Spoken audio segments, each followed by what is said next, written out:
Okay, let's go. Okay, Attorney Star Lampar, thank you very much for joining us. Been a while, ilan years na? That was my first time to meet her in person naman. In person, and the Zoom last time we tayo discussed, what was the last, I think last night you were in quarantine or something. That was pre-elections. Pre-elections. That was tagal great. na. Oh wow. It was disqualification against BBM. Right. Oh wow, so lots daming ganap. Kami lang nag- Daming ganap. Oo. I'm sure there's some people are saying, buti nga hindi na disqualified si BBM kasi siya yung best hope natin na against the... bago na tayo pumunta dyan, of course, this is matters of law or law matters. Pag-usapan muna natin, isa sa mga mainit na topic ngayon is itong cyber libel case na sinampa ni former Senator Anton Trillanes. So, of course, I had also on... you also, I think you had it also... I was there when he filed the... Yes. And then, just hours later, I also interviewed him. So, this is against... Tatay Harry Roque. Ayan, aka Tatay. And Mo, yeah. vloggers like Banat Bay and a few hosts sa SMNI and several sa Twitter na mga vloggers sa Twitter. So multiple. Multiple. Wow. So Attorney, what we want to ask you is, what is this whole cyber libel thing about? I mean, what is the legal basis for that? And if nasampan ka ng cyber libel, should you be worried necessarily? Or in this case, what is your understanding of the Trillanes case against these individuals? For full disclosure, Richard and Mark, I think I need to inform the public or your listeners na ako po ay bilang abogado ay nag-file na ng petition sa Supreme Court to question the constitutionality of the law on cyber you're partial libel. already on this So, issue. I can pretend to be impartial about the issue. So, sa amin pong pananaw, ang issue po ng libel ay hindi dapat ginagawang krimen. Dapat po siyang ma-decriminalize at most dapat magkaroon lang ng civil liability yung mga naninira ng reputasyon ng ibang tao kasi ang nakita natin dito nga naaabuso yung cyber libel for sometimes for political ends para mangharas ng mga tao. But I recognize na merong mga instances na maaaring talagang yung aggrieved party, in this case si Senator Trillanes, yes. talagang ang pakiramdam niya talagang merong epekto sa kanyang reputasyon o sa kanyang karangalan, yung mga nabanggit ng mga vloggers na ito at ni Of course, the context the context is yung kanyang backdoor diplomacy nung nagkaroon ng krisis sa Panatag Shoal. So, of course, ang sinasabi ng kalaban is something along the lines of treason or betrayal of national interest happened there. So malaking bagay yan. Kung ikaw ay isang statesman or tumatakbong bilang official again these upcoming elections, this is unacceptable for you, especially when it's a total lie, diba? So, napakalaking bagay kasi sa ilalim ng ating batas on libel, kapag ang allegation sa'yo ay gumawa ka ng isang krimen at itong treason or whatever, betrayal of trust, ay isang napakaseryosong allegation and it constitutes a crime. Treason constitutes a crime under the revised penal code. So, ibig sabihin, pinararatangan siya na siya ay gumawa ng krimen. Isang napakaseryosong paratang at bilang isang patriot, siguro malakas ang kanyang posisyon na hindi karapat-dapat na siya ay paratangan ng walang basihan ng ganon. Kaya maaari siyang na-file ng cyber libel. So, yung laws natin ng libel has been there for ages. Ang bago lang dito sa cyber libel, naging mas potent siya dahil mas mataas na yung sentensya. Mataas by 1 degree yung parusa sa cyber libel kaysa sa ordinaryong libel. Kung dati ang pinag-uusapan kasi natin usually newspapers, written documents, ngayon ang pinag-uusapan na natin social media. Which everyone has eh. Which everyone has. so the exposure mas is well laganap. beyond, everyone is exposed now. Correct, Suddenly, oo. nakakatakot din. Yeah. Correct. So, isabihin yung paratang sa'yo, hindi lang iilan ang makakabasa. Hindi katulad dati, maaaring siguro daan-daan lang. Ngayon, maaaring milyon-milyon kaagad at any given time ang nakakabasa ng libelous material. Ang tanong ko parang, what if you just shared a post na not necessarily supported? And in fact, some people under tweets have retweets is not necessarily an endorsement. Does that also fall under potential libel if you just shared something even if you didn't agree with it? Nilinaw na ng Korte Suprema yan. So actually, sinabi ng Korte Suprema, dahil nga most on social media, share lang ng share. It doesn't necessarily mean that you're echoing the same sentiment, na ganun din yung sentimiento mo. Maaaring pinapakita mo yung absurdity of the post when you reshare. So, sabi ng Korte Suprema natin, as long as hindi ka nagdadagdag ng sarili mong opinion o commentary supporting the libelous material, you cannot be faulted for resharing a libelous post. So, hindi ka pwedeng kasuhan din ng cyber libel. Pero kapag nagkomento ka na at nagsabi ka na ng opinion na tamang-tama ito or susuportahan mo in any way supportive of the link or the libelous statement, Pasok na yun. Pasok na yun. Oo. Caption matters pala. Of course. Pati Or non-caption. Non-caption for Could that save your matter. life. Basta huwag ka mag-comment. Ganun na lang. So to be safe, wag ka na lang magkomento, let the piece speak for itself.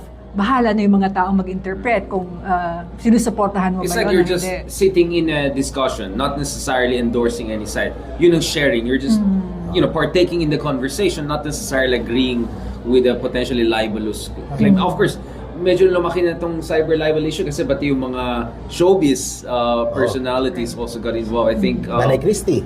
Christopher OG. Min, Mama OG, and of course the yung mga celebrities who felt they were at the receiving end of the whole gas station thing, right?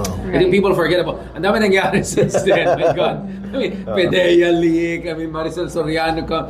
But I think people forgot that just few weeks ago, sinampan sila ng cyber libel. So what you're saying, attorneys, there could be a healthy balance whereby people should be held accountable for salacious, libelous, damaging kind of statements or activities. But at the same time, the penalty should be civil case, so parang monetary, siguro magbayad ka ng million ganun. That is our position. Kasi paninirang puri pa rin yan, kahit maaaring... So there should be a consequence. There should be a consequence. Meron din siyang consequence. And dagdag ko lang, Richard and Mark, sa current libel law din natin, meron tayong tinatawag na exception for matters of public interest or if you're a public figure. Okay. So kahit nasabihin pang medyo nakakasira yung sinulat sa iyo kung ikaw ay kilalang public figure o kung pinag-uusapan natin ay matters of public interest, mas malawak ang leeway na binibigay. Walang presumption of malice na tinatawag. Ibig sabihin, nasa sayo bilang nag-aakusa ng libel, napatunayan na talagang malicious yung Intent. Which is very ng hard to tao, prove, which is very hard to prove. I see. Kailangan meron bang atraso ka dyan sa tao na yan, kaya galit na galit siya sa iyo. So, something personal, something malicious, something, some evil motivation So on the let's say part of itong the whole saying pulvoronic yung presidente or sabihin natin ito si Senate President may ganitong bahay ganyan.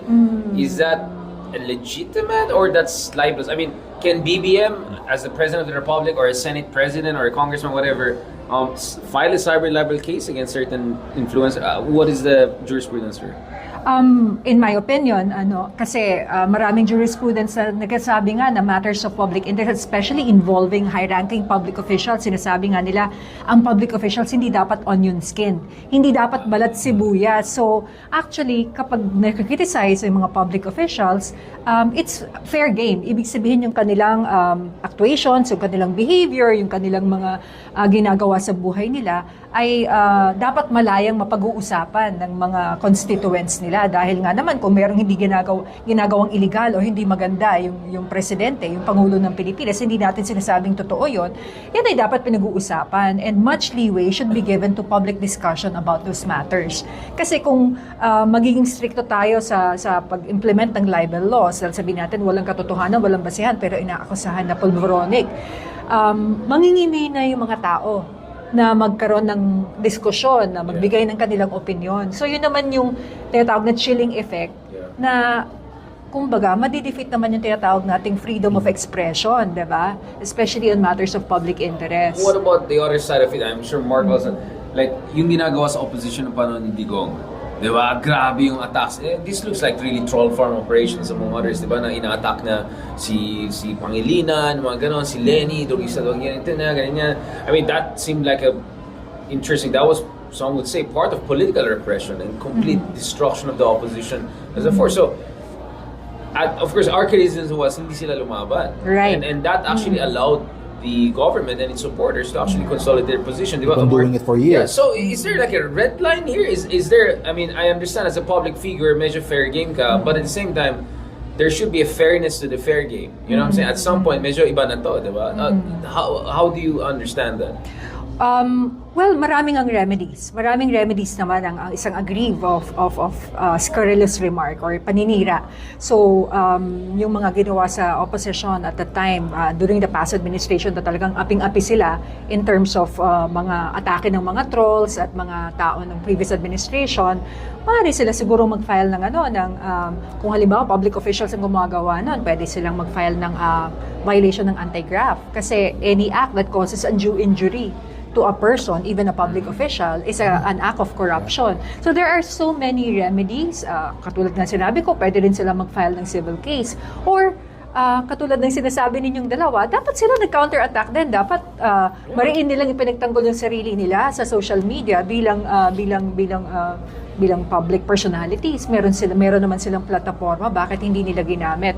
And they will be entitled to their own freedom of expression, and they are entitled to their own opinions, etc. So sinasabi ko lang yan kasi yun na nga, ang posisyon ko pa rin, dapat ito ay hindi krimen. And we're I understand, but what about the whole red tagging thing? The Supreme Court also had a recent ruling on that. What is, kasi red tagging is also a way for you to repress a certain side. Oh, mga komunista kayo, mga insurgents kayo, terrorists kayo, ganyan. I mean, that's more than just scary. That could put your life in danger. And panahon hindi ko, you can easily say, narco-politician ito, pwede siyang patayin, diba? I mean, or fair game siya. So, where's the line of defense, if especially you're in the opposition and being target of these kinds of attacks? Right. Yun, pwede siyang an act of graft and corruption dahil it causes you undue injury. At the same time, meron tayong remedy na tinatawag na writ of amparo. It's a remedy that can be applied with the courts para pigilan yung mga taong nagre-red tag sa'yo dahil nga it exposes you to danger. So there are remedies naman other than cyber libel. So, in short, dapat makapal ang mukha mo or thick skin ka, hindi ka on your skin. But at the same time, if there's certain lines that are crossed, you have to fight back, especially kung ikaw yung opposition, etc. And there's an expectation on that. Ikaw, Mark, what is your take on this? Sa cyber libel, how will you, parang mahirap siyang ipanalo, no? Parang ano ba yung elements kailangan to prove na someone really committed cyber libel? Kasi minsan ang nangyayari din ngayon is ginagawa ito para alam namang hindi mananalo pero parang iharas lang or gano'n. So, pero what constitutes ba na para mahatulan talagang guilty ng cyber libel yung isang kinasuhan? Well, ang elements ng libel sa atin ay it's in a written publication. Kung cyber libel siya, ginawa siya through the use of internet o social media platforms. Tapos yung allegation ay nag-i-impute ka ng crime, defect, or vice doon sa taong pinapatamaan mo, and that remark exposes that person to embarrassment, public humiliation, public contempt. So nasisiraan siya o psychological damage. So napapahiya siya sa publiko, so to speak. And malice is an element, pero sa ilalim ng ating batas, malice is presumed kapag negatibo yung sinabi mo sa isang tao. So I don't even have to ordinarily prove malice. Hindi ka naman magsasabi ng masama tungkol sa akin kung walang mali siya, diba? So presumed na yung malice. Nawawala lang yung tinatawag nating presumption of malice kung ako ay public officer or ang pinag-uusapan natin ay matters of public interest. Okay. So in that case, kung private person, parang automatic may automatic yon. There's what we call malice in law or presumed malice. Hindi mo na kailangan patunayan na merong mali siya yung nagsasabi ng libelous remark. Oo. Tama yung sinabi ninyo na karamihan naman mahirap makakuha ng conviction. Bakit ba mahirap makakuha ng conviction? Kasi maraming possible defenses. Well, if it's a matter of public interest, even if you're not a public official, if you're a public personality, halimbawa artista ka, so you made your life public, and it's common for you to disclose your life, your personal life to people. So kahit na hindi ka nasa politika, because you're a public figure, again, malaya ang mga tao na dapat na pag-uusapan ng mga bagay tungkol sa iyo because you have basically waive a certain part of your privacy by being a public figure. So in that case, again, kailangan magkaroon ng malice in fact. Nasa iyo bilang nag-aakusa ang burden of proof, ang burden to prove that there was malice on the part of the person uttering the libelous remark.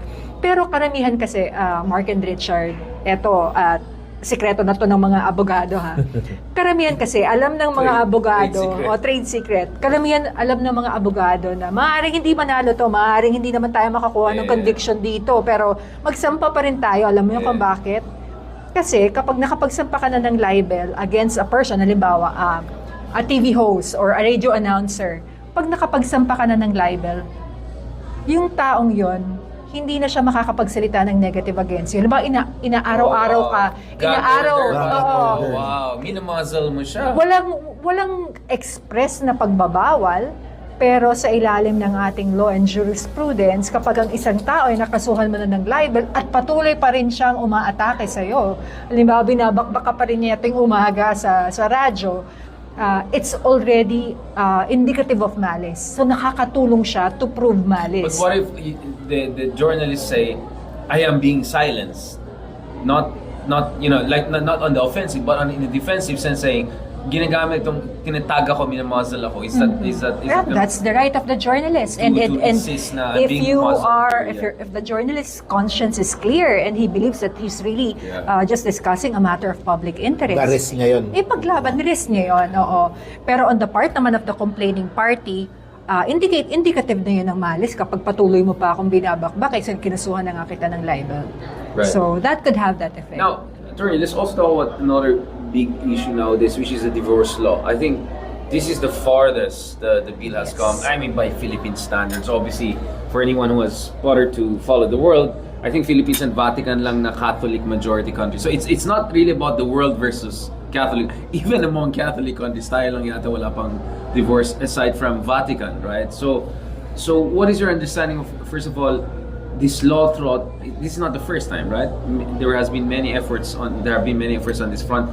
My also understanding is weirdly, parang panon pa ni Digong and BBM, medyo umusad, medyo may nagkaroon ng momentum, which is for some people quite strange because supposedly these are the illiberal authoritarian types, but they seem to have been much less conservative on this issue and more open to alternative understanding of what makes a marriage or a family sacrosanct. What is your understanding of the divorce issue and the divorce law and the kind of debates around it? Okay. Ako personally natutuwa na naaprobahan ng House of Representatives itong divorce bill, yung House Bill number 9349. Ito na nga siguro ang pinakamalapit na nakarating tayo sa pagkakaroon ng isang divorce law. And then sana nga mapunta na to sa Senate, and the Senate already approves its version of the divorce law and maging batas na nga siya. So, tama yung sinabi mo, Richard, tayo lang ang katangi-tanging bansa, liban sa Vatican, which is not technically a country, a full nation, na walang divorce law. And ang dahilan nito, syempre nga napakalaki ng boses ng Catholic Church at marami talagang pumipigil din dito sa pagpasa ng divorce law. But ang paningin ko dito, meron naman tayo sa batas natin ngayon na tinatawag na annulment. So ibig sabihin, ang argument kasi na nadidinig ko dun sa mga against divorce. Yeah, like Senate President Escudero said, like, let's make it more affordable. Ano yun? Subsidize annulment. I'm like, can you tell us how expensive and difficult annulment is for an average Filipino, and how, I don't know, subsidized annulment is not really a solution. I mean, and easy and faster annulment. Exactly. What does that mean ba? Exactly. What could they do? Feasible ba ito? I mean, what? Well, yun, mahirap maintindihan ko ano yung sinasabi niya na less expensive and faster annulment dahil ang annulment by itself under our law ay kailangan dumaan sa korte. At pag sinabi natin na kailangan dumaan sa korte, kailangan mag-file ng kaso, automatically may gastos na yan. Dahil kailangan mong mag-hire ng abogado, kailangan mong magbayad ng filing fees, kailangan mong umattend ng bistat, kailangan mong mamasahe papunta sa korte, kailangan mong karamihan kung halimbawa psychological incapacity ang ground mo, karaniwan, kaya meron ka pang psychologist. Although it is not a mandatory requirement now, karaniwan pa rin magpe-present ka ng psychologist or psychiatrist to prove psychological incapacity. So, siguro merong paraan para paiksiin, gawing summary proceeding, yung declaration of nullity, but at the same time, the fact that it still has to go to court, tingin ko hindi pa rin siya magiging accessible to a vast majority of Filipinos who want to have their marriages nullified. I mean, kung ikaw ay minimum wage earner, aasikasuhin mo pa ba?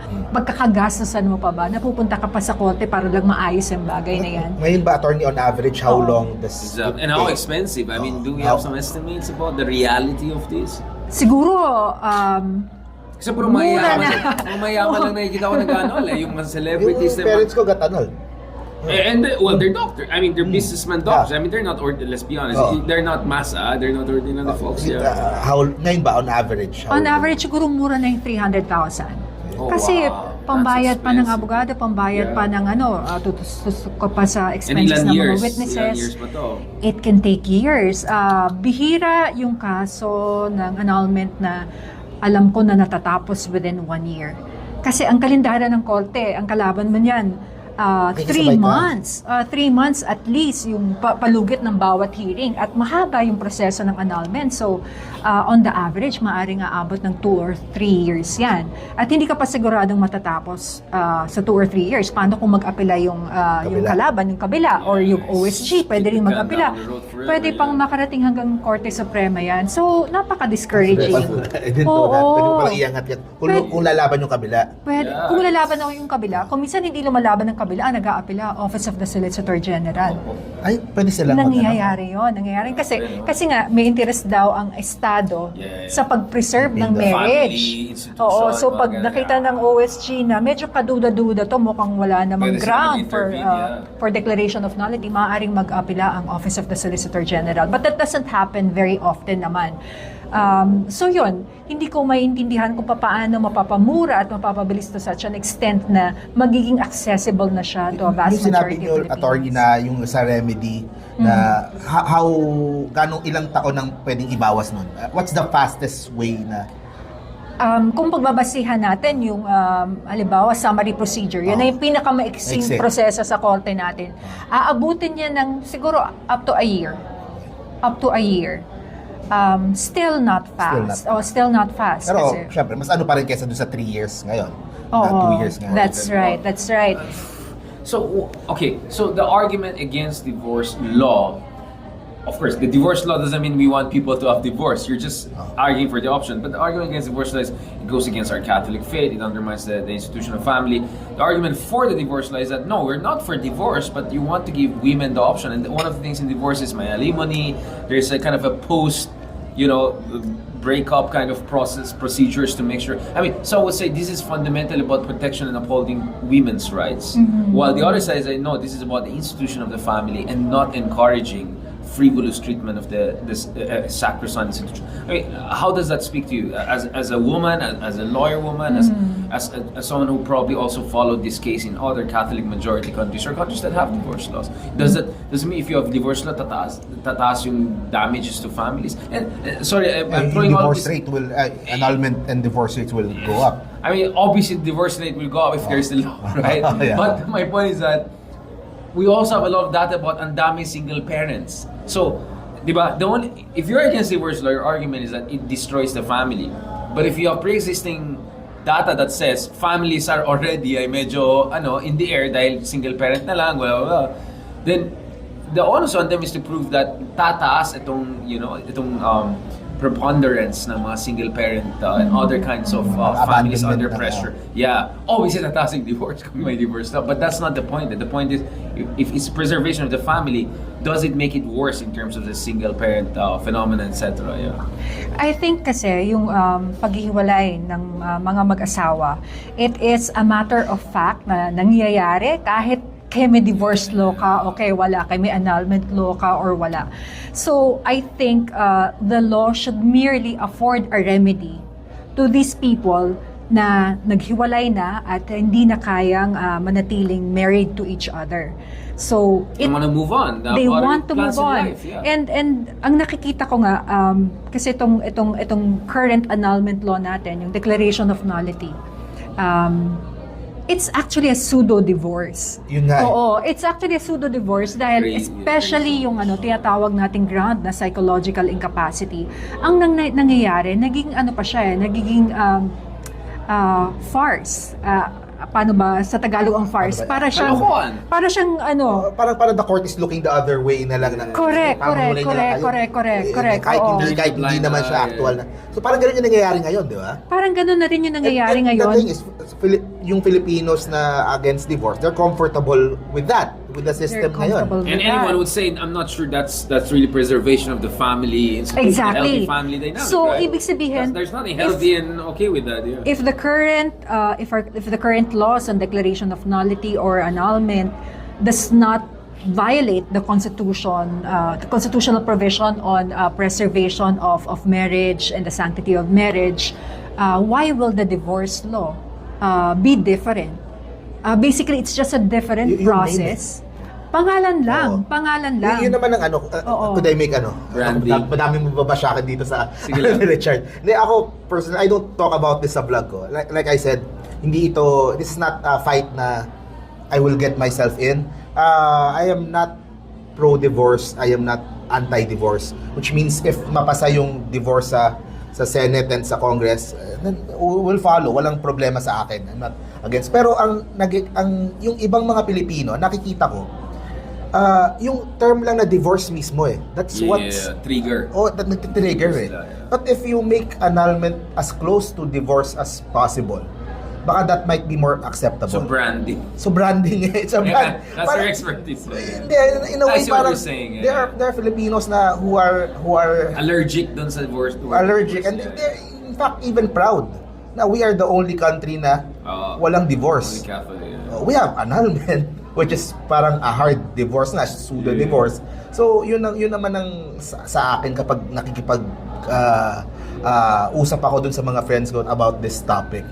Pero, yun, kasi ang kalaban mo, hindi lang ang Catholic Church all the Christian churches and all that, diba, yung mga they're against. So, yun yung malaking problem doon. Tapos, even though I think the latest surveys is hati yung bansa, diba? Yeah, Is that it the looks like, yeah. Parang yung nakinabasa kong huling survey, more than 50% yung pabor na sa divorce. Yeah, I think Nagmo-move na. nagmo-move. na, oo. So this debate is important. I think ang isang main din na magandang pagtalunan is what level ng problema do you allow a divorce? Kung bang nagkasawaan lang kayo, yung pwede threshold. nang yung threshold So yung time for, maybe you just need to cool off and then you can Oo, come back. eh. You have to give chance for that. Yun too. naman ang argument nung kabila na pag sa annulment, in 2 years, 3 years, sa tagal yung nagpapa-annul, Baka nag-ayos na kayo. baka magkaayos na kayo. Siyempre nandun din yung kultura din natin na medyo forgiving sa lalaki, sabihin nating babaero yung lalaki, mas napapatawad yung lalaki kumpara sa ibang mga cultures. Right. So, maraming ganong factors na involve. Pero, ito bang sa current na pinapasa nila, hindi ba masyadong maging madali for couples to Yung separate? threshold yung Oo. sinasabi mo. Yeah, the threshold. Actually, yun nga yung, I think that's the impression of a lot of people na tumutulig dito sa divorce bill. Akala nila, ito ay katulad nung diborsyo sa ibang bansa na Yes. no fault. Yeah, No fault divorce na parang pag Irreconcilable nag-usap differences. tayo na sige, we're getting a divorce, eto na, pwede na tayong Basta maghiwalay. agree to disagree, Mag-agree. Ah. So, ito yung tawag So, very na low no fault threshold divorce. siya, Very actually. low threshold. Okay, Actually, wala. You Wala. just Wala. decide. You Decide, just decide to diba? get a Oo. divorce. Yun lang.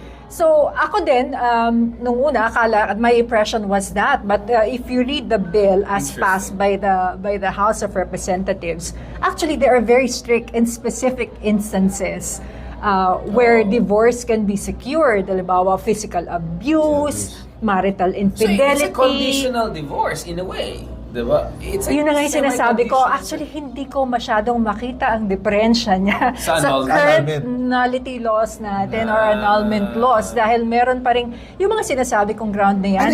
Ay also pwedeng sabihin na psychological incapacity. Yan din yung mga circumstances. Pero yung divorce ngayon, how long will it take? Kunyari, may asawa akong tao, I want to divorce my wife because of this. How long will it take me kapag napasa tong bill na to sa Congress? Yun ang hindi pa malinaw kung ano yung proseso and how it will be implemented. But I think the intention, the plan is to make it easier, to make it more expeditious. It wouldn't have to go through the usual court processes. Saan siya pwedeng So, dumaan kung hindi siya dadaan sa Ang court? alam ko, ifa-file pa rin siya sa court, but